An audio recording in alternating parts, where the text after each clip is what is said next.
di Mayorat nanti dengan NPM 2407101014. Saya Brenang Hidayah dengan NPM 240710101016. Saya Sudirma dengan NPM 2407101020. Saya Anissa Dicogela dengan nomor NPM 240710101022. Simulasinya upacara adat yang kedua yang dilangsungkan di Pura Pakualaman, Yogyakarta pada tanggal 18 April 2026 pukul 15.30.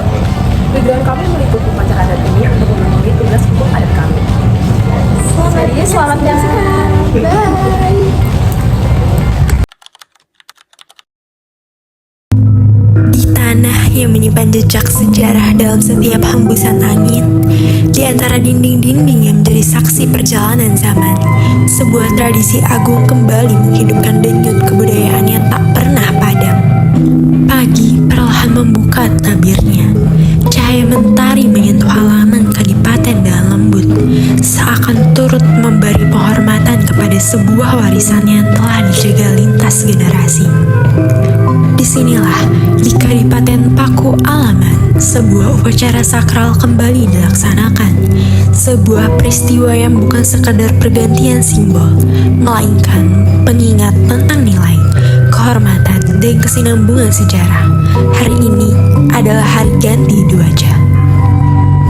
Sebuah tradisi yang syarat makna, sebuah penghormatan kepada identitas dan martabat Kadipaten Pakualaman yang diwariskan dari masa ke masa. Alunan gamelan menggema perlahan, setiap nada seperti menuturkan kisah para leluhur. Setiap langkah para abdi dalam mengandung keteguhan pengabdian yang telah terpelihara selama ratusan tahun. Di tengah suasana yang hikmat, masyarakat menyaksikan prosesi pergantian Dwaja, panji atau bendera kehormatan yang menjadi lambang kebesaran Kadipaten Pakualaman. Namun, ganti Dwaja bukanlah sekedar mengganti selembar panji. Tradisi ini merupakan simbol pembaruan, sebuah pengingat bahwa waktu terus berjalan. Namun, nilai-nilai luhur harus tetap dijaga, bahwa perubahan dapat terjadi tanpa harus kehilangan akarnya menjadi jati diri. Dalam budaya Jawa, simbol memiliki makna yang mendalam. Dwaja bukan hanya penanda kekuasaan atau kebesaran, melainkan juga lambang amanah, tanggung jawab, serta hubungan yang tak terputus antara masa lalu, masa kini, dan masa depan. Ketika panji lama diturunkan dengan penuh penghormatan, tersimpan di dalamnya cerita tentang perjalanan yang telah dilalui, tentang pengabdian, perjuangan, dan doa-doa yang mengiringi setiap langkah kehidupan Kadipaten. Dan ketika panji baru dikibarkan, harapan-harapan baru ikut terangkat bersama hembusan angin. Harapan akan keberlangsungan budaya, harapan akan persatuan masyarakat, harapan agar nilai-nilai luhur tetap hidup di tengah perubahan zaman yang begitu cepat. Di balik detail prosesi, tersimpan filosofi yang begitu dalam, ketelitian tata upacara, busana adat yang dikenakan, hingga irama gamelan yang mengalun. Semuanya menjadi bagian dari harmoni budaya yang diwariskan secara turun-temurun. Tradisi ini mengajarkan bahwa sejarah bukanlah sesuatu yang hanya dikenang. Sejarah adalah sesuatu yang dirawat, dihidupkan, dan diwariskan. Di tengah dunia yang bergerak semakin modern, upacara adat ganti Dwaja menjadi pengingat bahwa kemajuan dan tradisi dapat berjalan beriringan, bahwa identitas budaya adalah kompas yang menjaga arah perjalanan sebuah bangsa. Sementara waktu terus bergulir, nilai-nilai yang terkandung dalam upacara ini tetap berdiri teguh, mengajarkan kesetiaan kepada warisan leluhur, agar tidak hilang di telan zaman. Dan ketika prosesi mencapai penghujungnya, suasana haru dan hikmat masih terasa memenuhi udara. Panji telah berganti, namun semangat yang dikandungnya tetap sama. Semangat pengabdian, semangat kebersamaan, semangat menjaga warisan budaya yang tak ternilai harganya. Karena pada akhirnya, sebuah peradaban tidak hanya dibangun oleh kemegahan bangunan atau panjangnya usia sejarah. Ia hidup melalui tradisi yang terus dijaga, melalui nilai yang terus diwariskan. Sebuah warisan yang tetap berkibar bersama angin hari ini, esok, dan untuk masa yang mendatang.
Sultan Hamengkubuwono yang pertama ini tabungan atau permaisuri atau istri salah satu dari istri dari Pangeran Hamengkubuwono pertama itu adalah Dororaden Ayu Senggorowati.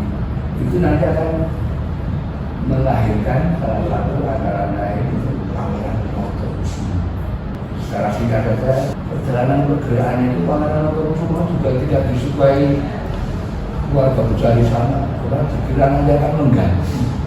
Tapi beliau sadar bahwa saya itu orang desa, saya tidak mungkin, saya itu ibu saya bukan permaisuri. Pangeran Notokusumo itu orangnya arif, bijaksana, dan baik. Perjalanan di keraton sana di Kasultanan itu pada Masa Hamengkubuwono 1-2. Dulu kan Jogja ini atau Indonesia juga lagi berada, kan begitu kira-kira. Nah kemudian tahun itu ada tahun 1812 itu. Pada saat itu pada tahun 1812 itu Pangeran Notokusumo sudah kembali sini. Yang bergelar di sana adalah Sultan Hamengkubuwono yang ketiga. Beliau diberikan mandat untuk keluar dari istana mengelola rumah tangganya sendiri, bergelarnya Adipati, yang masih bayang-bayang dari Kasultanan sana, tetapi ini kedudukannya Adipati. Maka berdirilah tahun 1812 Kadipaten Papua. Tentu saja yang namanya kita punya kuasa, kita punya pemerintahan, itu juga ada yang ramal. Jadi namanya membentuk semacam presiden. Pada waktu ada 100 untuk mengawal pergerakan dari Adipati ini kemana-mana, dikawal dan sebagainya. Itu prajurit kavaleri, dragoner. Dari sisi itu kebutuhan yang lain, maka muncullah namanya prajurit langkir. Langkir itu infanteri, juga pakai senjata. Itu berlangsung dari PA ke-1 sampai PA ke-7 atau ke-8 sebelum revolusi. Beliau itu mendapat 2 waktu kolonial dan waktu republik. Nah, waktu republik ini sudah sangat tentu ini harus dihapus dalam pengertian keprajuritan. Prajuritan itu hanya sekarang merupakan satu bentuk pelestarian adat yang pernah dilakukan zaman itu. Maka 2 berkutu yang itu pada masa PA ke-8 mau akhir itu diteruskan oleh yang ke-9. Mereka tidak mengawal kemana-mana, tapi mengawal sebagai simbol adanya Kadipaten di sini dengan menjaga para tamu yang ada di sana. Maka digantikan 2 kelompok tadi namanya Bergodo Langkir dan Lombok Abang. Bergodo Langkir ini memakai senapan, pakai gaya kayak Inggris itu, lakukan. Dan yang satu namanya prajurit Lombok Abang itu pakai tombak merah. Nah, tanda kebesaran mereka itu namanya dojo. Dojo itu bendera. Kalau panggil itu hitam, kalau lombakan itu merah. Itu dilakukan upacara. Nah, itu dikirakan. Ini sebagai bagian pengumuman kepada warga masyarakat lingkungan. Hari ini yang jaga gantian. Dan itu masuk di dalam kerangka undang-undang keistimewaan. Adanya upacara ini tidak semata sebagai atraksi budaya, tetapi memiliki dasar dan sejarah yang berbisa. Punya perjalanan panjang prajurit yang kami miliki, dua prajurit yang kami miliki ini juga tidak serta-merta hanya sebagai pelengkap kebudayaan, tapi memang gabung memiliki ketugasan-ketugasannya. Menyambung tentang undang-undang keistimewaan, mungkin ini bisa masuk dalam materi teman-teman sudah, karena apa yang kami adakan, apa yang kami gelar ini tidak terlepas dari undang-undang keistimewaan nomor 13 tahun 2012 yang mengatur tentang keistimewaan daerah istimewa Yogyakarta, yang mana di dalam undang-undang tersebut secara bahasa, secara langsung mungkin teman-teman akan lebih paham daripada saya dan kamu kita saya silakan. Di dalam undang-undang tersebut disebutkan bahwasanya beliau Sultan Hamengkubuwono sebagai Raja Keraton dan Kanjeng Gusti Pakualam sebagai Adipati di Kabupaten Pakualaman ini adalah sebagai pembantu budaya.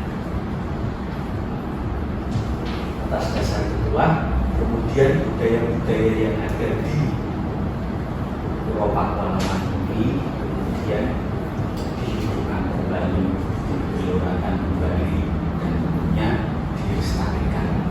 Nah, salah satunya kemudian yang ada upacara Gedi Joso.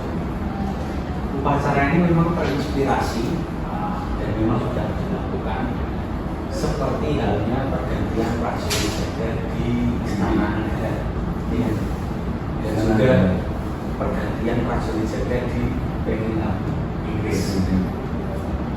Jadi mereka kan setiap beberapa jam atau beberapa hari. Seperti kalau kami pergantian jaganya itu sebenarnya satu hari itu ada 2 shift. Satu suku 12 jam. Hanya saja kompi ataupun peton yang bergantian jaga ini setiap 35 hari sekali.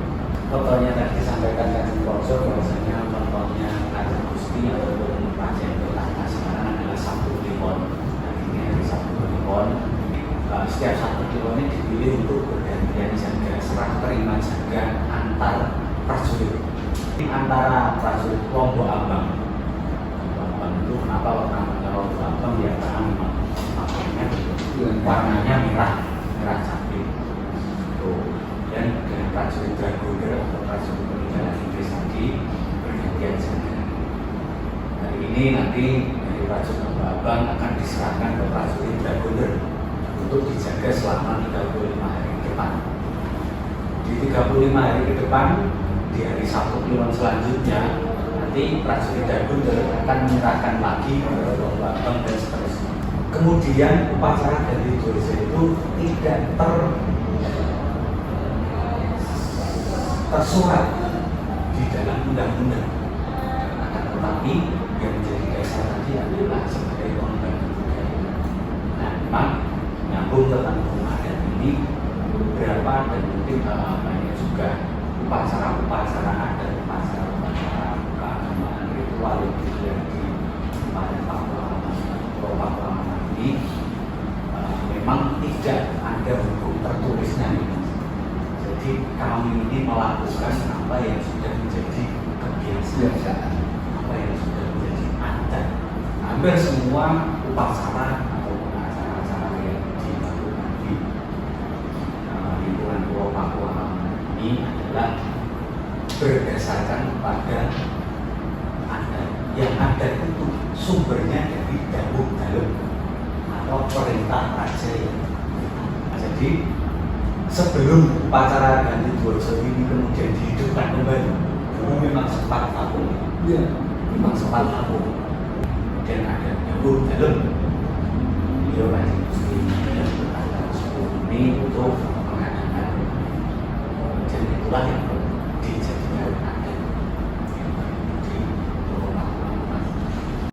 penurunan kekuasaan, maksudnya estafet kekuasaan ini adalah berdasarkan keturunan laki-laki tertentu. Bila teman-teman melihat di internet, akan banyak sekali sumber yang mengatakan Pakualaman itu berdiri pada tahun 1813. Sebenarnya itu tidak salah, tapi juga kurang tepat. Karena kalau berdirinya, sekali lagi berdirinya itu 22 Juni 1812. 1813 itu adalah secara de facto wilayah kekuasaan dari Pangeran Notokusumo atau Kanjeng Gusti Pangeran Adipati Arya Pakualam yang pertama diberikan kepada beliau. Jadi wilayah kekuasaan dari Kasultanan Yogyakarta kemudian dipotong atau dicuil di wilayah Kulon Progo sana. Itu adalah mayoritas wilayah kekuasaan dari Pakualaman yang baru diberikan pada tahun 1813 bulan itu. Ketika nanti raja yang bertahta memiliki ide atau memiliki gagasan bahwasanya untuk setiap hari Sabtu Kliwon nanti setelah upacara itu aja juga diadakan pasar malam di depan, itu sah-sah saja. Nah itu bukan. Nah sampai di sini mungkin ada yang ingin ditanyakan. Dulu silakan. Ya. Karena kurang lebih mengenai asal usul dari upacara ganti Dwojo ini kan sudah dijelaskan. Nah, untuk pelaksanaan upacara adat ganti Dwojo ini sendiri, apakah di dalamnya itu ada aturan tertentu yang tidak boleh dilanggar? Dan kalau misalnya ada aturan itu dilanggar, konsekuensinya? Sebetulnya secara protokoler itu kan sudah ada semacam ketentuan khusus itu antara lain mulai dari persiapan, kemudian dilakukan sesuatu yang berkaitan dengan tata cara nanti bagaimana dilakukan itu. Ya. Pertama prajurit itu dipersiapkan. Setelah itu dari pasukan, kelompok pasukan pada saat itu mengatakan bahwa ada sesuatu yang berkaitan dengan sumpah prajurit. Katakan itu sumpah prajurit. Nantinya pada saat penghakim itu akan hadir itu nanti kan mereka sudah siap. Nah kemudian pada saat pengantin sudah berada di posisi yang lain itu dijemput, itu peraturannya sudah tulis semua. Dia tidak bisa memar ataupun tidak jemput, kemudian ditempatkan pada posisi dibuka baca, kemudian ada laporan dan sebagainya. Setelah selesai itu beliau diantar kembali ke sana untuk melakukan penghormatan, menerima penghormatan dibuka pengusaha Seworo sana, ingat keluar semuanya, barisan di sini, kemudian tergantung mereka terima. Ini namanya peraturan hormatan. Itu sudah bagus. Tidak ada hal-hal yang berkaitan dengan kalau mau angkat dan sebagainya dari itu harus bagus. Oke, sebetulnya siapa yang terlibat dalam upacara tersebut adalah yang memang sudah dikenal. Ya, jadi tidak ada istilahnya orang lain atau ahli dalam lain yang ikut dalam upacara selain para prajurit. Sebetulnya ya ketika menuju upacara tidak diperkenankan dengan menyabi atau sambil omong-omongan atau bahkan bermain apa atau bahkan sambil selfie merekam diri itu tidak bisa. Ya seperti pada upacara umumnya, kurang lebih seperti itu. Apalagi sambil ngobrol juga tidak itu. Dan mungkin kami informasikan juga yang mungkin belum terinformasikan bahwasanya abdi dalam di Pura Pakualaman ini tidak semuanya adalah keturunan dari kerajaan. Jadi abdi dalam ini juga berasal dari masyarakat umum yang memang memiliki keluangan, kesediaan dan keikhlasan hati untuk mengabdikan diri di Pura Pakualaman. Sudah yang ada di Jogja. Nah, siapa adalah pemimpin upacara, komandan Proton itu memang sudah ditentukan secara tidak tertulis sudah ya. Jadi untuk yang penggageng tadi teman-teman sering mendengar kata penggageng itu pimpinan atau istilahnya kepala penggageng. Di bahasa Indonesia kan pembesar. Penggageng ini pasti memiliki keturunan dari kerajaan. Tapi untuk yang prajurit itu adalah dari masyarakat. Kepangkatan juga ada di dalam. Jadi kepangkatan di dalam ini jenderal ya. Kurang lebih pangkatnya dari jajar dari jajaran.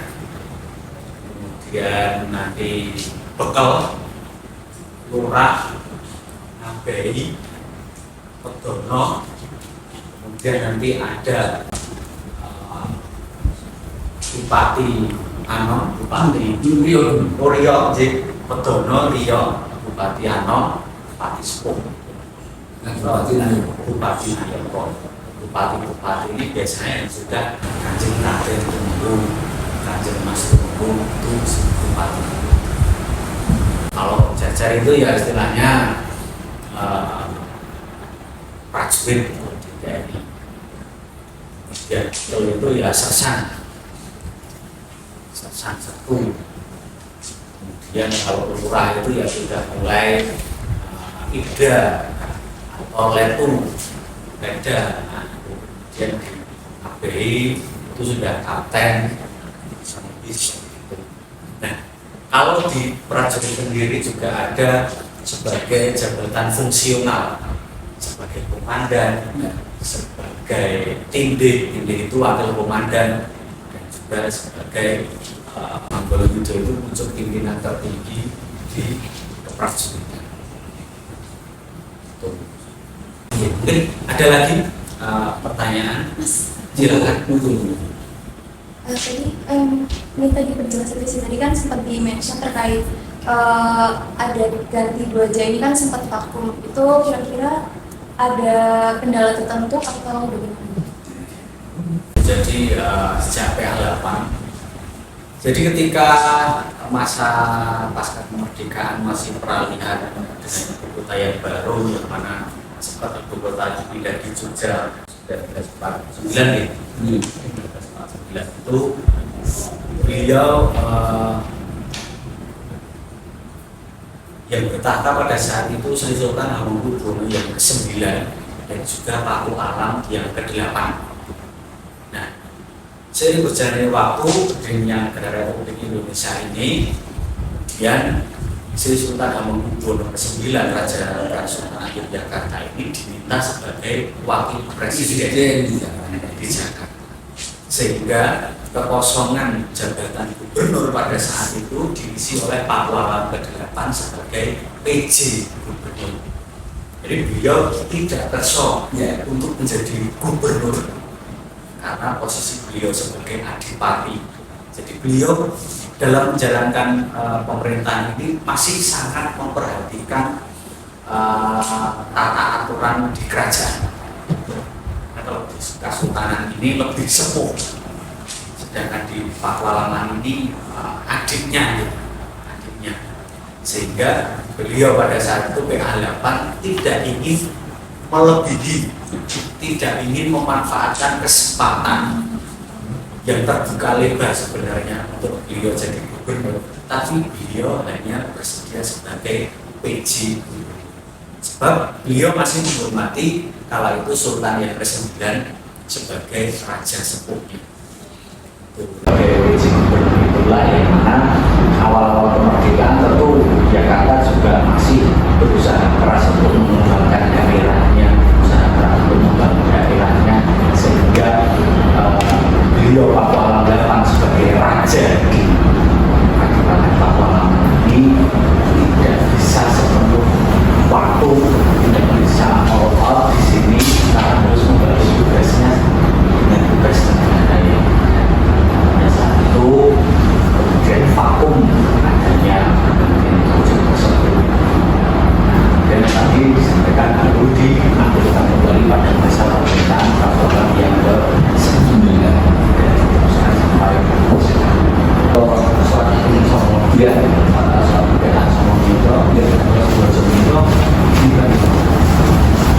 pada waktu itu singkat saya kalau saya sudah ada di sini itu sama dengan betonnya beliau. Dulu betonnya itu apa sih? Beliau ini betul tahun yang ke-9 sekarang yang ke-10 menentukan aktivitas dan perdagangan baca ini yaitu pas ngerasi atau bersamaan dengan saat hari potongnya yaitu hari Sabtu. Ini Sabtu adanya kerjaan yang ada karena dulu jalur atas perintah. Dulu dari Kamis kemudian diperintahkan oleh berkata Sabtu mingguannya itu terus berlaku bersama. Jojo yang tidak bertugas di kemana? ya. Jadi mereka wajib untuk melakukan caos. Caos itu tidak setiap hari mereka harus menjaga di sini ya. Tapi caos itu mereka nengok ke sini ya. Ada apa kemudian mereka juga punya perkumpulan di aktivitasnya mereka ini. Maka ada semacam paguyuban. Yang paguyuban itu punya aktivitas juga mendukung di sini. Ada kira-kira tidak hanya acara-acara ini.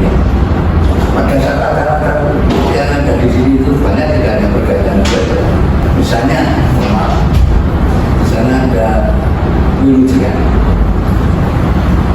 Mungkin datang juga prajurit-prajurit yang mungkin aktif, memang sudah ada di sini, sudah ada di sini. Jadi diatur sendiri oleh prajurit yang ini berlangsung rutin setiap 3 hari. Ketika yang bertugas itu adalah prajurit pelakir, maka istilah Wojo itu kan bendera. Bendera yang dibaca di depan adalah bendera prajurit dan butir maaf dan yang berwarna hitam. Nah, kemudian apa yang terjadi dengan Wojo-nya Lombok Abang jelas disimpan secara objeknya, benderanya disimpan, secara subjeknya para prajuritnya itu tetap ada tugas-tugas di luar tugas jaga yang harus dilakukan. Beberapa hal kita ada istilahnya di mengenai selamatan dalam rangka apa, selamatan dari manusia itu berbulan puasa, selamatan dalam rangka mau ada acara lomba apa atau mau ada acara kira-kira di era modernitas ini apa aja sih Pak yang menjadi faktor-faktor dalam faktor-faktor di pandangan buat melakukan tradisi? Pertama pada saat pengukuran dan uji yang ke-10 yang ke-9 beliau menyatakan bahwa saya itu mempunyai kewajiban untuk memelihara, melestarikan dan mengembangkan. Jadi mengembangkan itu artinya bahwa sebetulnya tradisi itu masih berlangsung, tapi melihat juga suasana pengembangan bukan berarti kemudian tidak bukan dengan kata-kata modern kita, tetapi tetap ada. Nah ini ya, ini cerita yang lainnya selain dan juga prajurit bahwa kita punya namanya tradisi ada. Kemudian yang sifatnya ini pertama pada saat yang namanya hari raya Islam, baik itu Hajj, Idul Fitri, juga ada itu ada peristiwa di mana kita menerima suatu penanda dari keraton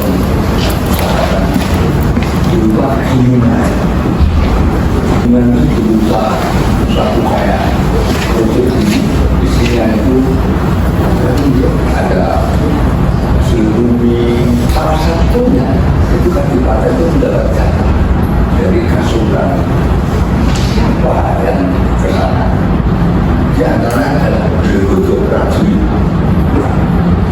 Bergodo itu mengawal dari sana. Dua Bergodo Prajurit ini Langkir dan Ombak mengawal mengambil dari sini. Tentu saja menjadi upaya pariwisata yang luar biasa. Kenapa? Kalau bicara itu wamena luar biasa di tahun-tahun besar keraton itu nanti dibawa ke sini menjadi tontonan sepanjang jalan. Kita menggunakan gajah. Dari sana itu diiringi Pak Dini itu gajah keempat. Itu barangnya apa namanya itu para penghakim termasuk saya juga pernah jalan dari sana. Kita ngambil 5 kilo dan pengejar apa luar biasa. Jadi tontonan. Demikian juga di sini ribuan orang di alun-alun Sunda. Itu apa? Tempat tinggal sama-sama kapong. Nah kalau apa organisasinya namanya itu orang tempat tinggal. Tempat tinggal siapa ya? Raja itu. Nah, Pulau Pangrangan itu dibagi 3 zone. Itu namanya alun-alun sebenarnya. Pangan-pangan itu digunakan untuk warga yang akan menghadap rakyat atau melakukan satu hal yang peristiwa ada dengan ini, atau juga kalau hari Jumat itu atau hari raya besar itu saya digunakan untuk Jumat. Nah kemudian masuk ke situ melalui ringkol tadi, itu pintu gerbang. Itu pintu gerbangnya itu berbunyi semua wilayah Indonesia. Apa Anda masuk ke dunia ilmu? Ini Anda bisa tambah termasuk juga. Tapi di situ ada namanya tulisan nanti. Ento Ambo pribadi. Artinya kamu harus bersih. Benar kamu ngurusin itu main-main. Kalau tidak ada usah ngurusin. Kalau singkat ceritanya ini, terus bagaimana ya saya caranya? Enggak, kita ada tulisan Gunung Tinggi. Ada bahasa Jawa ya. Gunung itu saya ada berguna ya. Guna-guna apa? Ya untuk keluarga saya, untuk saya sendiri, untuk nanti kehidupan manusia dan masyarakat umum. Semua apa yang dikerjakan itu dengan namanya tinggi itu itu teliti. Kalau nggak teliti tidak ada apa tidak ya di mana-mana. Yang sini kan Mas dan Mbak siapa? Bapak pendidikan. Jadi ajar juga itu dari sini. Berikan perguruan taman Supo sekarang. Kemudian perjalanan beliau yang dulu sampai akhir. Beliau merupakan satu